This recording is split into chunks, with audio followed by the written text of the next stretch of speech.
And thank you for joining us. Holbrook Travel is pleased to be bringing you this webinar today, Facts, Trends, and Future of Responsible Travel. We're joined today by Dr. Martha Honey, Executive Director and Co-founder of the Center for Responsible Travel, or CREST for short. And we're also joined by Christopher Bensley, Director of Marketing and Sales for Holbrook Travel.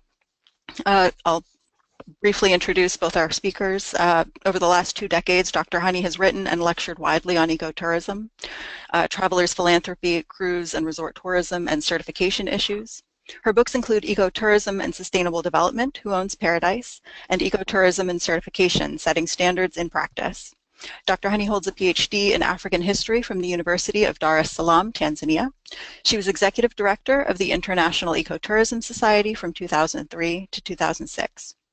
And then we're also joined today by Chris Bensley, Holbrook Travel's Vice President of Sales and Marketing. Chris has more than 20 years of experience in the travel industry, plus the launch of several startups. He has led marketing, product, and interactive teams at Vantage Travel, Paul Gauguin Cruises, and Grand Circle, and he led business development at Overseas Adventure Travel and Saga Holidays, including programs with Smithsonian, Harvard, and the Nature Company. Chris caught the travel bug early on, and he has now visited over 40 countries and 7 continents. So now I'd like to welcome our first guest today, Dr. Martha Honey. Welcome, Dr. Honey. Thank you, Lindsay. It's a pleasure to be with you all. And I'm going to do a presentation that talks about the transition from ecotourism to sustainable tourism, a little bit about CREST, and a little bit about my background. But we are experiencing today a little bit of a technical glitch. Our whole building, about 10 minutes ago, the internet went down. And so Chris is going to be moving my slides as I go through my presentation. Next. So I wanted to start by giving just a brief background. I was a journalist for 20 years, first in Africa, based in Tanzania, and then in Central America, based in Costa Rica. And it was living in those 2 very important tourism destinations that I really, as Chris says, caught the bug for travel, but also began to see the tremendous importance that tourism was having for developing countries. And I saw many of the major problems with conventional tourism, but also became intrigued by, in the early years, this new concept of what was known as ecotourism. And so when I returned to the United States in the mid-1990s, I decided that I wanted to take a deeper dive into ecotourism and really try to find out whether there was any there behind this term. One of the first companies I began to look at in depth was Holbrook Travel, and I've remained over the years an admirer of the really fine work that Holbrook is doing, both in terms of its travel and its sustainable principles, and also in Costa Rica, its Sarapiqui Learning Center, which is a real forerunner in what CREST now calls travelers' philanthropy and really giving back to destinations. Next. In the previous slide, sorry, I should have said there are 2 editions of books that I wrote on ecotourism in my quest to try to find out what really was behind this term.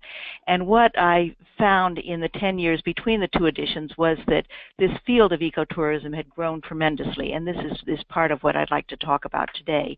And it was based on doing the first book and seeing that there really was a lot to some very, very that ecotourism was an increasingly important field, that I moved then with a professor at Stanford University to found CREST, the Center for Responsible Travel, in 2003. And today we have a global network of experts and academic affiliates, and we are really do policy-oriented research and field studies that help to strengthen responsible travel. We adhere to strong academic standards in our research, and we also do conferences, films, popular publications, and occasional what we call charter club trips to various destinations. Next. The 2 bookends for CREST in terms of our founding and where we are today were 2 international conferences. In 2002, there was the United Nations declared the International Year of Ecotourism. And now in 2017, we are living in the UN's International Year for Sustainable Tourism for Development. And I think what we've seen over the past 15 years is a real progression of ecotourism, from ecotourism to sustainable tourism. Next, Chris, it should be the slide that on ecotourism, the 3 legs. Correct. This so what we see, what I was able to see through my research and what we now know is that the origins of ecotourism actually go back to the late 1970s, when we saw the rise of the first global environmental movement. By the 1990s, ecotourism was said to be the fastest growing sector of the tourism industry. And the fact that the UN in 2002 declared the International Year of Ecotourism meant that this good idea from the 1970s had really taken on importance and was being applied in various places around the world. And that the 3 main components of ecotourism are that it needs to provide tangible benefits for conservation, tangible benefits for communities, and be educational as well as enjoyable for the traveler. So it's these 3 legs which I think any good ecotourism company, business will have as part of its mission. Next. So what we see today is the global spread of ecotourism around the world, in virtually any country in the world that has a tourism industry has a sector that can be called ecotourism. Sometimes it goes by other names: nature tourism, pro-poor tourism, responsible travel, or whatever. But the 3 components, the legs of benefits to communities, benefits to conservation, and being enjoyable, educational as well as enjoyable for the traveler, are present in all of these different concepts and in all of these different models of ecotourism that we see in destinations around the world. Next. What we've seen over the past 15 years, 20 years or so, is the growth of another term, the introduction and growth of another term, sustainable tourism. And it has the same origins as ecotourism and the same core components of sustainability, but it is taking the good ideas and practices of ecotourism and applying them to all sectors of the tourism industry. Next. Like ecotourism, sustainable tourism includes economic, environmental, and social sustainability. But it applies these to, as I said, all sectors of the tourism industry. So what we see today is that we have now sustainable sectors of course, the hotel industry, tour operators, golf courses, beaches, marinas, convention centers, parks, airlines, and even cruise ships, and particularly yachts, the smaller cruise ships. All of these sectors of the tourism industry now have components that are working to develop environmental and social standards for good practices within these sectors. And so the situation that we're in today, where we are today in terms of where tourism is today, is that if we look at the broad main types of tourism, nature-based tourism, urban tourism, and sun and sand, cruise and resort tourism, we see that all of them have sectors which are involved in sustainable tourism. Ecotourism, of course, is all inside the sector of sustainable tourism. And the end game for many of us working in the field of sustainable or ecotourism is to grow this orange circle so that at some point all types of tourism will be within the circle of sustainability. We'll be adhering to good practices of environmental and social sustainability. Next. One CRES's primary publication or lead publication each year is something that we call Trends and Statistics, and we look at the trends in polls and surveys and studies that have been done over the last year or two to find out what we can about how strong sustainable tourism or responsible travel is. And we look at it in both from the consumer point of view, from the business point of view, and the destination point of view. And we've just now published our trends and statistics for 2017, and it's really geared towards looking at the pillars that have been identified for sustainable tourism by the UN's International Year. And we have this online, and you can download it for free at our website, www.responsibletravel.org. But what we find is, I think that we see evidence that sustainable tourism is both increasingly broad and deep. For instance, we see that from the Adventure Travel Association, they say that travelers are not content with just being in the presence of a new culture. They want to gain some understanding of it, along with broadened perspective and expanded horizons. So this shows that we're really deepening the meaning of responsible travel or sustainable travel. And we are also seeing, as the second factoid in this slide shows, that 60% of U.S. leisure travelers have taken a sustainable trip in the last 3 years. This means that now a majority of Americans are going on sustainable tourism trips, at least once every 3 years. So I think we are seeing both an expansion and a deepening of sustainable travel. Next. Martha, could you just let me know exactly which slide you're on? The one that says CREST projects. Okay. Are you there? Just getting to that, yeah. Oh, you must have been behind then.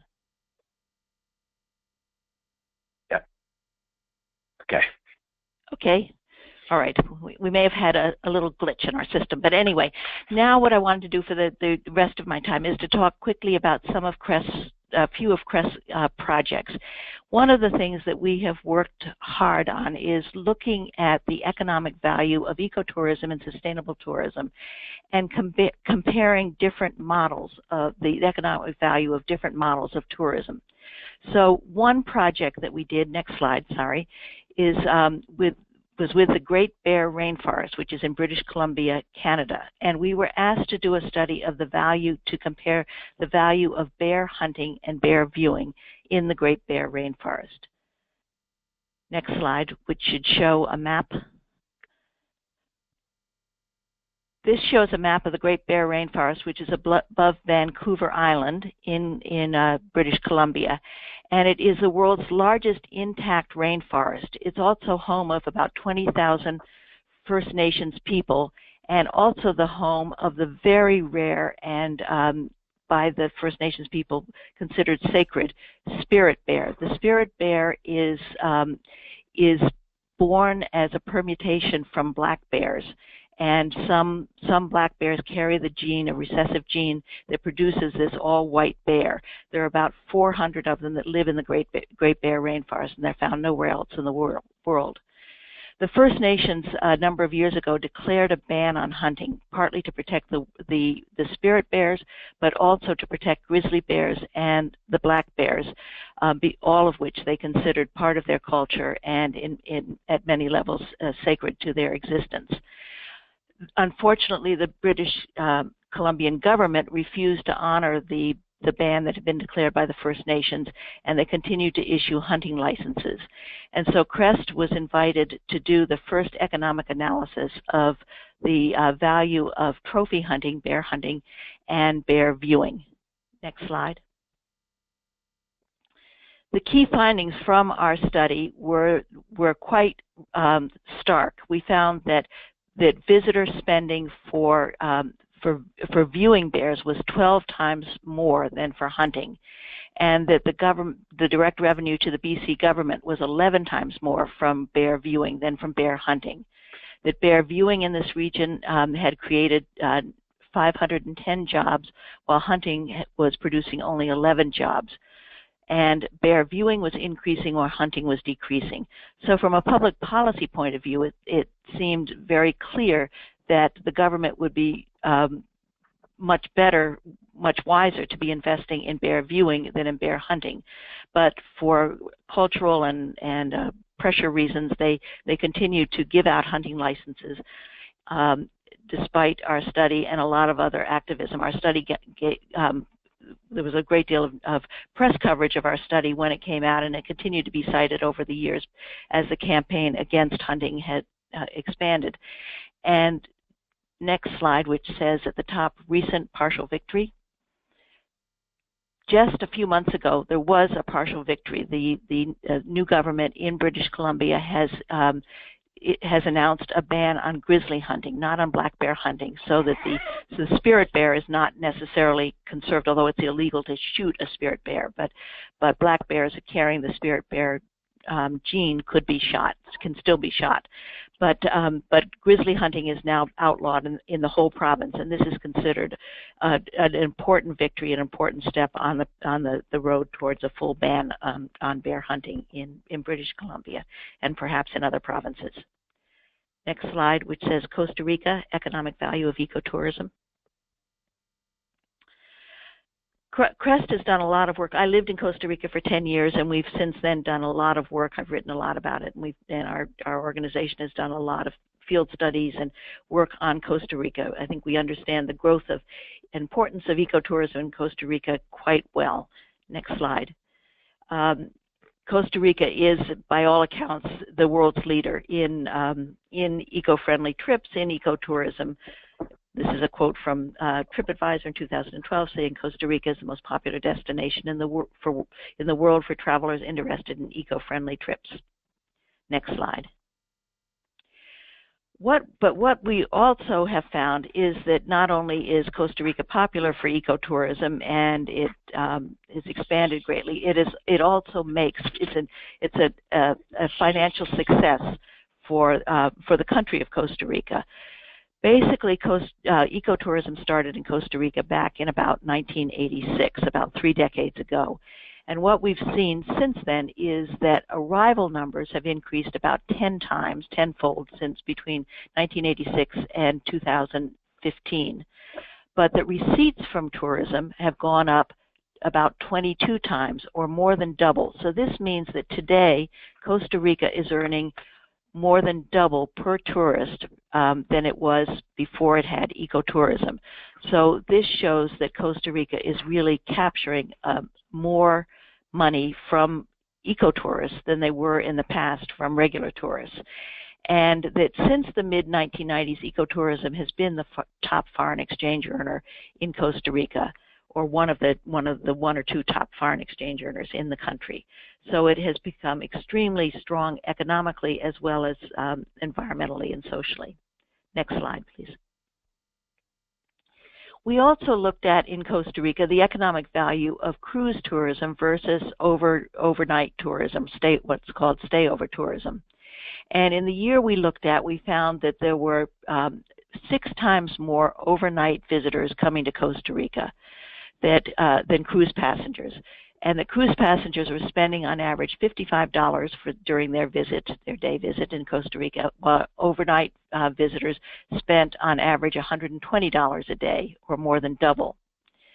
Again, in terms of total spending, the total was $55 for cruise passengers, but overnight visitors who stay about 8 to 10 days spend on average $1,000. In other words, 18 times more than cruise passengers. And if you look at taxes and all the other receipts in these two sectors, in cruise tourism versus overnight tourism, we find that overnight tourism is bringing in 111 times more than cruise tourism. So 6 times more arrivals in terms of overnight visitors, but 111 times more in earnings, in benefits to the country. So again, from a public policy point of view, overnight tourism, which is largely, overwhelmingly ecotourism in Costa Rica, sustainable tourism, is a much more valuable type of tourism for the country than cruise tourism. Next slide. So that's a couple of our projects, and then I wanted to conclude by just a short discussion of some of the threats that are both current and future threats facing the tourism industry. And the two that CREST is been working on and really sees as sort of in the forefront of what are threats to the industry and in many ways to the planet. One is, of course, climate change, and we have been working on that for a number of years in a variety of ways. We have had a real focus on coastal and marine tourism as being sort of epicenters for climate change and also epicenters for large-scale tourism development. We held a think tank in 2015 on climate change in coastal and marine tourism in the Dominican Republic. We then, the next year in 2016, produced a film called Caribbean Green Travel that looks at some of the alternatives to large-scale cruise and resort tourism in the Caribbean. And then this year, we have published 4 books, a series of 4 books on coastal and marine tourism and climate change in the Caribbean. Details of all of these are on our website. And now, moving forward, we are working on what is the new sort of buzzword in the tourism industry: over tourism, too much tourism. And we are just now completing, as part of this, lessons learned from cruise tourism, particularly in the Caribbean, but also looking at Venice, Barcelona, and some of the cities which are just being swamped by cruise tourism. And we did this study largely for Cuba as the newest player in the field of cruise tourism in the Caribbean, and pulled together a bunch of the lessons learned in terms of the economics, the environmental impacts, and social impacts of cruise tourism. And this will be published in English and Spanish over the next few months. We are now beginning to look at the impact of homestays as another contributor to over-tourism, particularly in some cities. And we're planning also to do next year a book on over-tourism, which will include sections on cruise tourism, homestays, and various other areas, looking at what's happening in national parks, at world heritage sites, world monuments, and so on. And then for World Tourism Day in September 27th, 2018, we plan to have the whole day-long session on over-tourism. So these are some of the areas that CREST is moving into in the future. It's a way of trying to address some of the real threats to the industry. So that concludes my discussion, and I would be happy, after Chris does his, to answer any questions you might have or comments, respond to comments. Thank you very much.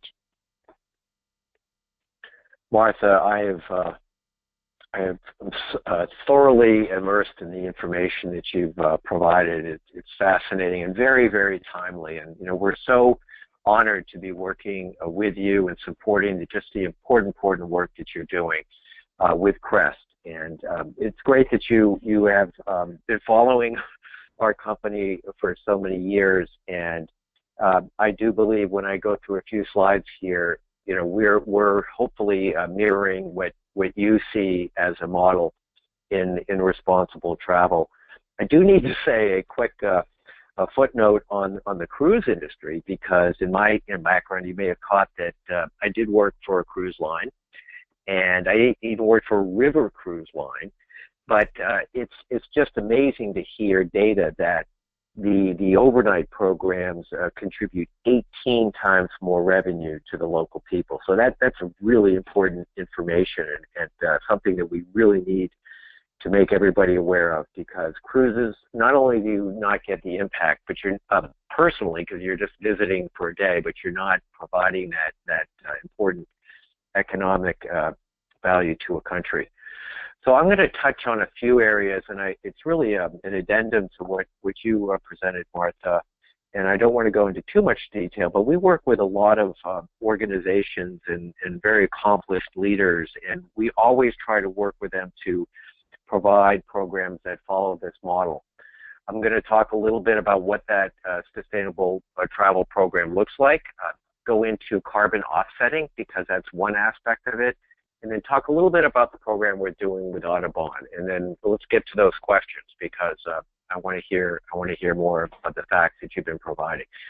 Just a little bit on Holbrook. I mean, those who know us, we've been in this industry for many years, since 1974. We've really been committed from the get-go to education and low-impact travel, and especially with giving back to communities. And you'll see this in Costa Rica, where we own our lodge and nature preserve, and we've gotten the local community to recognize how important it is to appreciate their assets, their incredible biodiversity, and the guides now see this as one of the top jobs to have, is to be a guide. And your data on Costa Rica was very encouraging. That is a country that has really held on to it, a great model. We also do this, though, not just in Costa Rica, but we work that model in over 30 countries around the world, where we empower the local communities. And as far as carbon offsetting, which I'll get to in a minute, we've been doing that since 2008. But when we work with our travel partners, we really want to follow those three, you call them the legs, the components of sustainable travel. And regarding education, when we design a program, we really work to not only teach our travelers about the destinations, because educational travel is so important to us, but really getting the local communities to understand and appreciate their backyard, so to speak. And then building these ties where we're working with communities, so it's not just go and watch something, but it's to interact. And so you should, if you have a travel program, whether you use Holbrook or not, you should be asking yourself these questions and saying, am I really a sustainable travel program? Do I connect with the community in the way that we should? And the second very important part is the economics, which is giving money back to the local businesses. The cruise industry is classic, where very little dollars go into the pockets of the people. But even in the land, overnight business, we like to stay in locally owned businesses and lodges and support local people, because they're the ones who will then be empowered to protect their land. And then regarding conservation, not only do we want to go in areas that and have low impact and respect those national parks, but we work to offset our own footprint. I'll get into that quickly here. We have a program that we've been doing since 2008. And we work with an organization called Climate Safe, and what they do, or we do with them, is we calculate your footprint. And it's a mathematical formula between the amount of air travel you do and also the CO2 generated from buses and trains and any other cars, local modes. And then if you take a trip, like our 9-day trip to Costa Rica, we calculate that it emits about 2.5 metric tons of CO2 per person. And that equates to about $25. So we build that into our programs. And what do we do with that money? That goes to various projects, 100% to those projects, renewable energy, energy efficiency, and reforestation. And sometimes we're actually helping them with those reforestation programs like we do in Costa Rica. And since 2008, we have 1,400 travelers who have been part of this program. So those on the call today should feel very good if you have traveled with us and done the carbon offsetting. And then I just want to close with a little bit on a case study, which is the program we're doing with Audubon now. We've given webinars on this in the past, so I'm not going to go into much detail. But I think it's a great example of how using economic incentive to really empower local businesses to take part. And they went there, they raised money, $2.6 million to do a 3-year project. And we're a part of that. We come in a little bit later, you'll see. But their initial part was to recognize this industry as a way of bringing dollars and recognize how important it is, because their mission is to protect these flyways. And if you see in this animation I'm going to show you from the year 2000 to 2016, this is the country of Guatemala, you will see about 90% of their forest disappearing in 16 years. And that is really troubling for the migratory bird species. So they recognize this, and if you go down to some of these areas, I'm just going to show a few pictures. It's just awful. And then when there's a rain, it becomes a mudslide. It can be very tragic as well. So they've done this program, and initially it's been very successful on the training front. They've had 285 guides trained, 120 of them, their English is, because that's a very important part of it, it's understanding English, so they train them with English too. It's not just guides, it's local businesses, and it's also the community. 6,616 children over the last 3 years have taken classes as a result of the Audubon work. And the income has gone up. You know, if you take a country like Guatemala, it's up 46%. And instead of earning about $50 a week as a fisherman or, you know, in agriculture, they're making $100 for half a day of birding. So it can be pretty dramatic. So we need to, through Flyway Expeditions, which is our venture with them, is to get people down to these areas, because those local dollars make a big difference. They have the guides now, and what we've been able to do in just a short amount of time is get 18 programs off the ground, either that have been completed already or planned. This is for this coming year, 2018, and by 2019, we hope that'll generate about $1 million in local tourism revenue. The programs are modeled after the IAP, program, and we really work on these key areas in guide training. So that's a quick overview. I want to get to those questions. It's really important, but I hope you can see that the work that we're doing and we're doing with our organizations and our leaders is really part of this and very, very important large-scale work that you're doing, Martha, at Crest. So I hope our audience recognizes that travel, eco-travel, is so important and timely for the world right now. Great. Well, thank you so much, Chris, and thank you, Martha, as well for sharing some of your expertise with us. As Chris mentioned, we do have a few questions that I'd like to share. Martha, one of our questions comes from someone who would like to know, what is the best way for travelers to know that their presence is benefiting local residents? Yeah, you know, I think that it takes a little research before you travel and then being astute when you travel. But I think there's a growing number of websites that feature hotels, tour operators, and so on who are committed to, like Holbrook, to sustainable travel and responsible travel. And that means not just environmentally responsible, but also the social side, which oftentimes does get overlooked. And I think this is where, again, Holbrook has been a leader for so many years, starting with the work they were doing in Costa Rica, the communities. But I think that you can sometimes see on the website of companies whether they have programs with the local community, if they hire locally, if they are urging people to go out and eat in local restaurants, you know, go on local tours and so on. One of the disadvantages, for instance, of all-inclusive resorts is that all the money is spent within the resort, like with a cruise ship. Most of the money is spent on the cruise ship or flows back to the cruise ship. And so I think as a traveler, you want to look to patronize local businesses, hire local guides. You'll learn a lot more, as Chris was just talking about with the birding, and you'll also be putting money directly into the pockets of local people. We've been doing, as Holbrook has, tours to Cuba, and one of the really exciting things there has been the whole growth of what's called people-to-people tourism, where Americans go and stay in Casa Particulares, B&Bs that are owned by Cubans, and so the money is going right into local households, and you can really feel the benefit, and you as a traveler benefit also, because you're learning firsthand what daily life is like for Cubans, and this is happening in many places around the world with the whole growth of the so-called sharing economy or the homestays and so on. But I think the keys are to try to patronize local businesses, use local guides, and to move around the country also, or move around the destination, so that you're spending your money around to various different locations. Don't just stay in one place. And that's one of the advantages, I think, for instance, in Costa Rica, that most eco-tourists go to 3 or 4 different places, whereas those going to all-inclusive resorts just go to one location.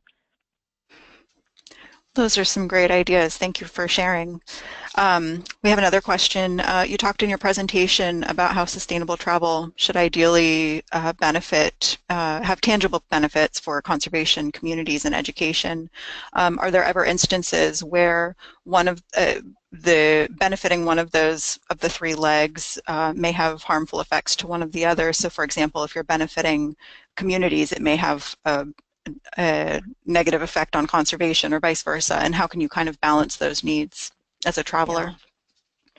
That's a really good question, and I don't have a quick answer, but I think it is a balancing. It oftentimes is a bit of a balance. What we're seeing now with over tourism, this new field that is just coming because of the mobs we're seeing, particularly in European cities, it is sort of been the kind of canary in the coal mine that has woken up a lot of people. But I think there we see just too many people coming. Now, where you draw the line is a really fine art, and it's not. There's just beginning to be some in-depth research going into looking at how we determine when too much is too much, too many is too much. But I think one of the challenges we face is that tourism ministries around the world have judged success in terms of increasing numbers of tourists. What we talk about at CREST is rather than high volume, we should be looking for high value travelers. And those are the kind of travelers that Chris was talking about, that I was talking about, people who come, they're curious about the place, they want to learn about the destination, they want to meet local people, and they tend to stay longer, they tend to patronize local businesses and so on. In terms of when we see challenges, when we see sort of conflicts between the educational, the conservation, and the community sort of legs of sustainable tourism. I think sometimes, for instance, backpackers who tend to stay in local communities, stay in the local community, et cetera, can also, at times, I saw this, I did a lot of work in Zanzibar, for instance, a overwhelmingly Muslim society, very conservative society. Initially, it was mainly backpackers coming there, and they oftentimes were very offensive in their habits. They were definitely putting money into the local economy. They weren't staying in big fancy hotels, but they were insensitive to the local culture, oftentimes to dress codes, to what was considered, the right way to behave, and so on. And I think that this was sort of a trade-off. Zanzibar needed the money, wanted the money, but they didn't like what some of the social habits that were coming with some of the travelers. So we oftentimes see this, and I think that this is where companies can be very helpful in terms of letting their travelers know what is appropriate, what's not appropriate to do, and trying to maintain this kind of balance so that communities are not offended and are really benefiting from tourism. Great. We have another question. Someone would like to know, are there any places that should just be off limits for humans, whether it's a habitat or I guess any particular habitats that should be off limits because our presence is such a disturbance to those habitats? Yes. I mean, I don't sort of have a list in front of me, but there certainly are places. I mean, this is not quite answering what the question is, but one of the concerns that I have had is with the whole growth of what's called voluntourism, and that some of this has been working with what I would call vulnerable populations, going to orphanages or with AIDS patients or elderly people and so on. And I just think that is really inappropriate for short-term voluntary stints, that this can raise expectations and can end up doing much more harm than good. And so I would say that, in terms of voluntourism, I consider off limits anything that is working that has to do with vulnerable populations. We should stick to tree planting and maybe some work with animals and so on, but not with not with the poor, the elderly, the sick, and the orphans, and so on. In terms of locations that are off limits, I'm hesitant to say. I mean, I think a lot of travel, it depends how you travel. There's the number of people that go and how they're directed, how they go, if they're well guided and so on. And so rather than put particular places off limit, I think we really need to look at, what is the capacity of a place, and how do we manage the tourists that go there, and how do we set limits. I mean, clearly we're going to have to be setting limits, even in some of our national parks and so on, for how many people can go in at a particular time. I think I'm not giving a very good answer, Chris. If you have some thoughts, please, no, contribute. It's really hard. It's really hard to pinpoint a destination, but I think you've really, mentioned the word limits, and that's why I think it's important. I know Antarctica does a really good job in limiting the number of travelers into certain areas, because that certainly is an area that, if we're not careful, it really affects the wildlife down there. Yes. And I think we've seen a growth in tourism in the Arctic, as the icebergs melt and ships can get through. And I think that is extremely troublesome.